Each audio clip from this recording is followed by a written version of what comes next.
우리 함께 하나님의 말씀 보겠습니다. 열왕기하 13장 14절에서 25절까지 말씀입니다.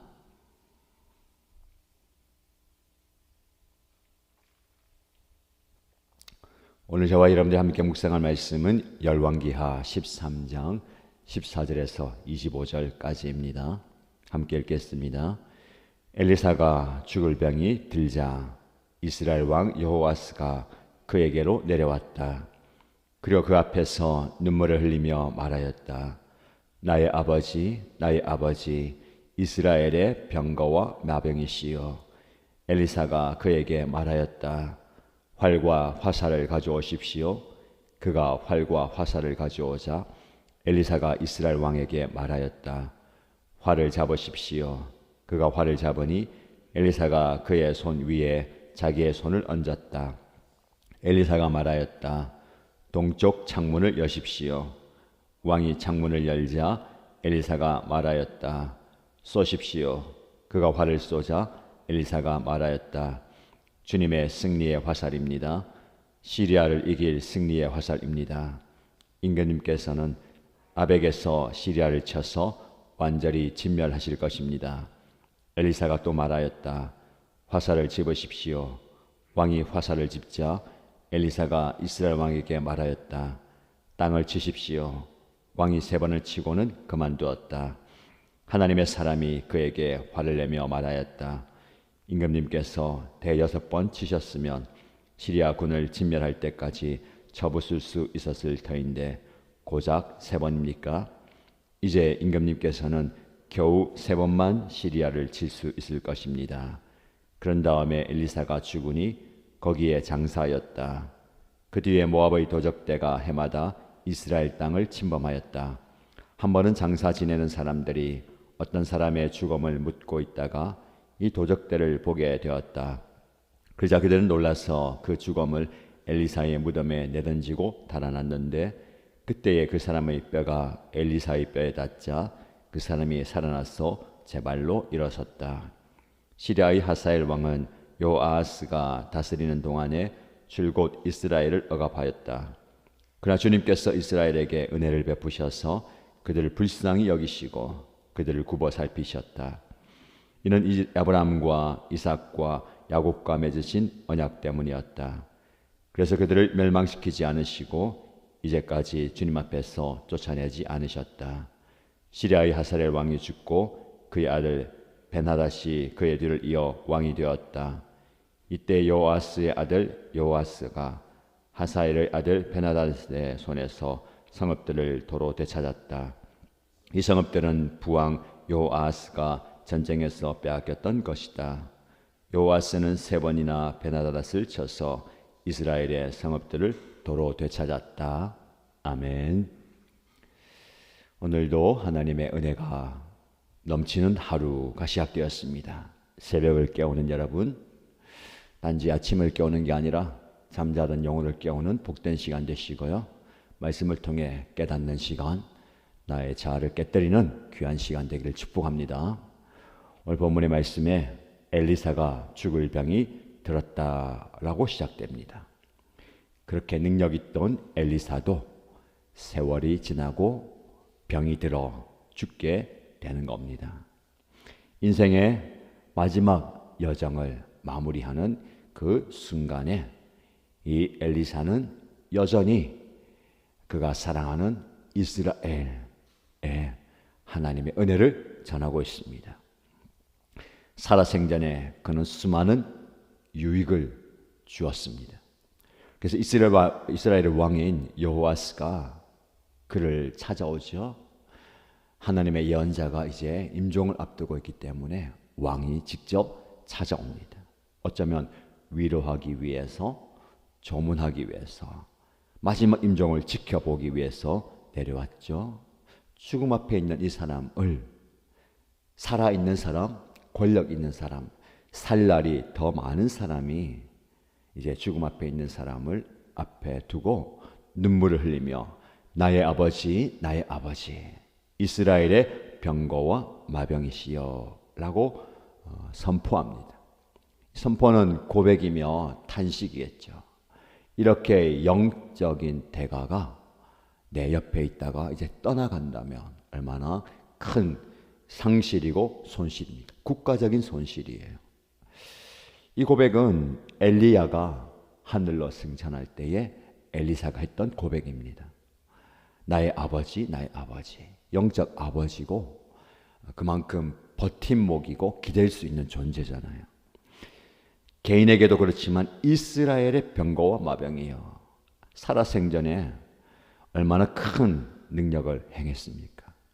연약한 자, 소외된 자, 아픔을 가진 자뿐만 아니라 이스라엘 나라를 구원했던 존재입니다.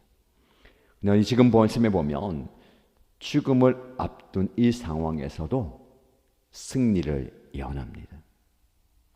유익을 주는 인생. 유익을 준다는 것은요, 살아서 힘이 있을 때뿐만 아니라 엘리사는 이제 기력이 다 쇠한 이 순간에도 이스라엘에게 유익을 주는 거예요. 왕에게 활과 화살을 가져오십시오. 활을 잡으십시오. 엘리사가 그 왕의 손에 자기의 손을 얹습니다. 동쪽 창문을 여시고 활을 쏘십시오. 손을 얹는다라는 것은 성령의 인도함을, 능력을 전수해 주는 겁니다. 엘리야의 겉옷을 엘리사가 입었을 때에 갑절의 은혜와 능력을 경험하게 되는 거잖아요. 성령의 옷을 입는다. 안수할 때에 성령이 임한다. 능력이 임한다. 라는 성경의 표현들이 많이 나오잖아요. 손을 얹는다. 이제 마지막 임종 때에도 성령의 사람 엘리사는 그 능력을 왕에게 전해주는 겁니다. 여러분, 성령의 능력이 중요합니다.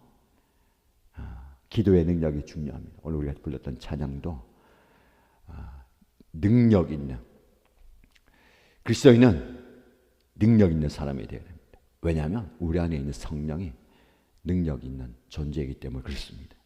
엘리사는 죽음을 앞둔 그 순간에도 능력을 발휘하고 능력을 전해주고 있습니다. 성령의 사람이 되어야 되는 이유입니다. 여러분, 저와 여러분들이 성령의 사람이 되어야 됩니다. 힘 있을 때뿐만 아니라 병이 들어도 아파도 기력이 세도 성령의 사람이 되어야 될 줄로 믿습니다. 그리고 화살을 쏘세요. 이 화살은 주님의 승리의 화살입니다. 시리아를 이길 승리의 화살입니다. 구원과 승리를 선포합니다. 임금님께서는 시리아를 쳐서 완전히 진멸하실 겁니다. 그리고 이어지는 말씀에 왕이시여 화살을 집으십시오. 그리고 땅을 치십시오. 왕이 그 예언자의 말에 순종해서 땅을 3번 칩니다. 그런데 오늘 성경에 보면 왕이 3번을 치고는 그만두었다라고 표현합니다. 몇 번 치라고 얘기하지 않았어요. 그런데 이 화살이 어떤 화살이냐는 말했습니다. 승리의 화살이고 주님이 주신 구원의 화살입니다. 이것을 치십시오. 3번 치는 것을 보고 엘리사가 화를 냅니다. 왕이시여, 왜 3번만 치십니까? 대6번 치셨다면 시리아군이 완전히 진멸당했을 텐데 3번만 쳤기 때문에 3번 이길 겁니다. 그러면서 고작 3번입니까? 이 말씀을 제가 묵상하면서 어떤 깨달음이 있었냐면, 우리는 내 생각, 내 마음의 한계를 정합니다.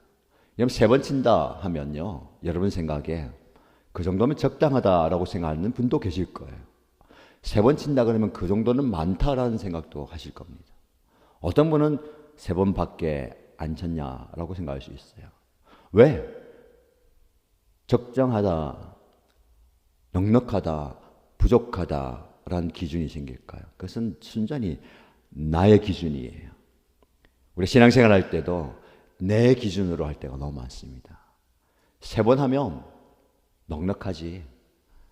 여러분이 하나님 앞에 순종할 때 주님 제가 3번이나 합니다.